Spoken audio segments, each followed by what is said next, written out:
Falar sobre caso Master aqui com o Theo, porque hoje a segunda turma do Supremo Tribunal Federal começa a julgar a prisão do ex-presidente do BRB. A decisão de prender o Paulo Henrique Costa foi do ministro André Mendonça por suspeita de irregularidades na tentativa de compra do Banco Master. Vamos lá, Theo, quais são as suspeitas que temos até aqui contra o Paulo Henrique Costa?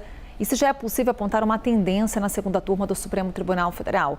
São 5 ministros que votam na segunda turma. Já temos a decisão de André Mendonça, que será analisada pelos demais, mas a própria participação de Dias Toffoli é dúvida nesse julgamento. A participação dele é dúvida porque ele foi relator dessa investigação no Supremo Tribunal Federal. Ele era o relator antes do ministro André Mendonça assumir o caso em fevereiro desse ano e justamente por conta disso a participação dele, que deixou o caso diante de uma pressão muito grande, feita tanto interna quanto de fora do Supremo Tribunal Federal, foi muito grande. Então, diante desse cenário, ainda está em dúvida se ele vai participar ou não. Ele tem de avisar se vai participar ou não desse julgamento um pouco antes de ele começar. Ele começa às 11 horas da manhã na segunda turma virtual do Supremo Tribunal Federal. Não há discussão, não há debate, não há sessão televisionada. Os ministros apenas acompanham o voto do relator ou não. Isso tudo fica ali disponível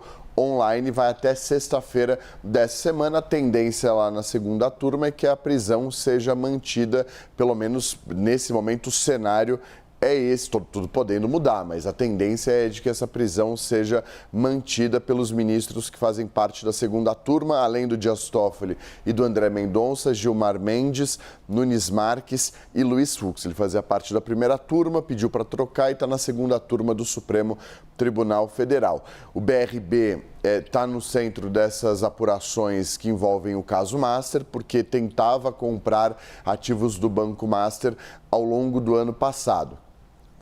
Foi detectada uma fraude pelos investigadores, tanto pelo Banco Central como pelos investigadores da Polícia Federal, uma fraude multibilionária, e quem presidia à época o BRB era o Paulo Henrique Costa, que é investigado também nesse caso. No final do ano passado houve aqueles depoimentos e a cariação entre ele, Daniel Vorcaro e um ex-diretor do Banco Central. Aconteceu no último dia do ano passado, no penúltimo dia do ano passado, no dia 30 de dezembro de 2025. Ele prestou alguns dos esclarecimentos. No primeiro momento não foi alvo de operações.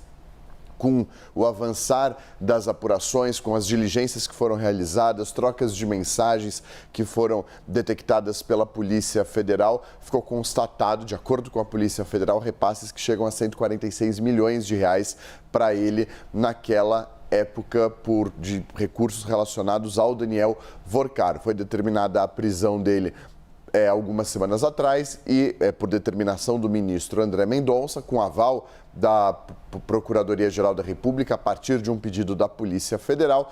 Isso tudo ajuda o Supremo Tribunal Federal a manter a decisão do ministro André Mendonça. Esse é um dos pontos que pesa favoravelmente a manutenção da prisão. Quando às vezes há um parecer contrário, por exemplo, da Procuradoria-Geral da República, isso já levanta mais dúvidas com relação ao caso por alguns ministros. Isso é levado também em consideração. Mas, por enquanto, nesse cenário de hoje, a tendência é de que a prisão dele seja mantida pela segunda turma. Então, 11 horas da manhã, começa o julgamento no plenário virtual da segunda turma do Supremo Tribunal Federal. Claro que a gente vai acompanhar, atualizando você aqui com relação a esse placar e também sobre a situação de Dias Toffoli, se o ministro vai se declarar suspeito ou não. A gente aguarda em novidades nas próximas horas.